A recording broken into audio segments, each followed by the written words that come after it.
Sahabat TV One yang dimuliakan Allah Subhanahu wa taala, ini merupakan sangat luar biasa. Pahala-pahala ini tidak akan membawa kita sampai ke akhirat nanti. Bahkan ketika kita sedang sakaratul maut, itu pun seluruh pahala-pahala sudah ditayangkan atau sudah dikasih oleh Allah Subhanahu wa taala. Mata kita dibukakan. Ada suatu kisah sahabat Rasulullah SAW yang namanya Sa'ban. Sa'ban ini punya keanehan yang sangat luar biasa. Itu setiap hari selalu duduk di pojokan. Bahkan tiap hari, setiap 5 waktu sholat pasti di pojokan.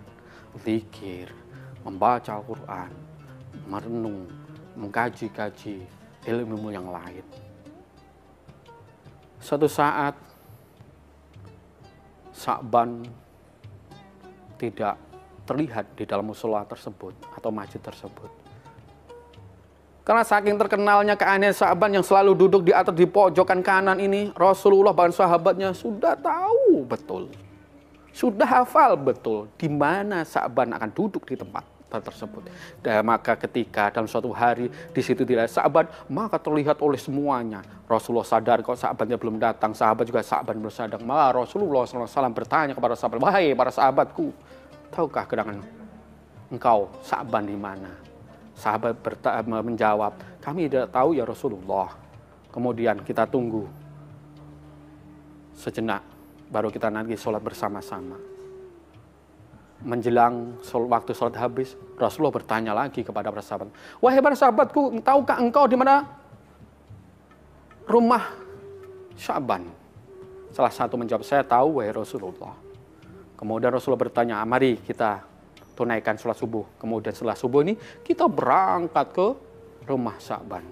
Dalam perjalanan dari masjid ke rumah Sa'ban kira-kira 3 jam dalam menjalani perjalanan dengan kaki. Sungguh jauh sekali dari Sa'ban, rumah Sa'ban sampai masjid. Ketika sudah sampai, singkat kisah, sampailah di rumah Sa'ban, kemudian mengetahui Rasulullah, Assalamualaikum. Keluarlah istri Sa'ban dalam keadaan menangis dan mengadu kepada Rasulullah SAW. Ya Rasulullah, kau tahu banyak Sa'ban orang soleh, kau tahu Sa'ban orang baik, kenapa saat sakaratul maut ia berteriak 3 kali yang bikin saya menjadi gemetar, menjadi takut.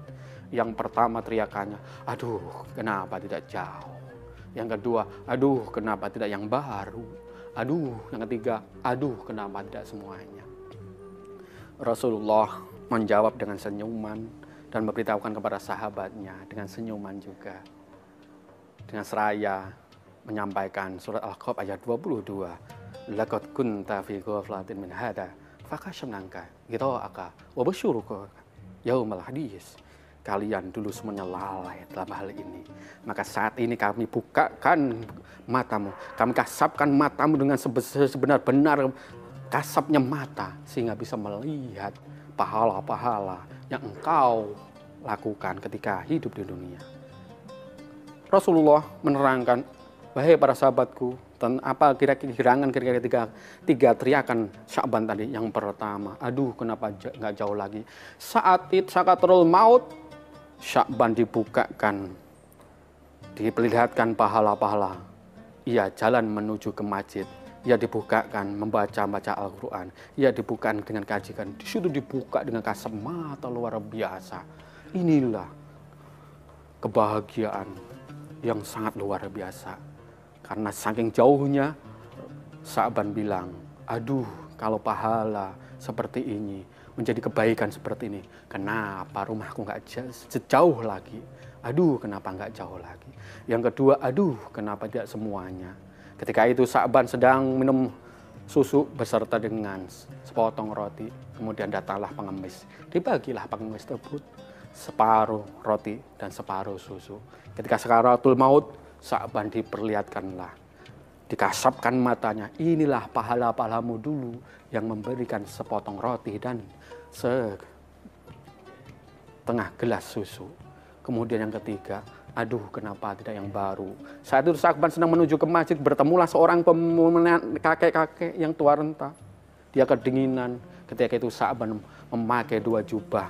Jubah baru di dalam, jubah luar yang sudah lama. Karena untuk menutup supaya tidak terkena, yaitu debu-debu. Ketika sampai di perjalanan, bertemu dengan seorang kakek yang kedinginan tadi. 1 jubah yang luar dikasih kepada sang kakek tadi. Sa'ban dikasyapkan matanya, dibukakan matanya, ya tentang pahala-pahala ketika ia sedang memberikan jubah tersebut. Inilah suatu gambaran sahabat TV One yang dimuliakan Allah Subhanahu wa taala. Segala sesuatu akan dipetiknya. In ahsantum li anfusikum wa in asatum falaha. Ketika itu baik buat kamu. Ketika itu jelek akan kembali kepada engkau.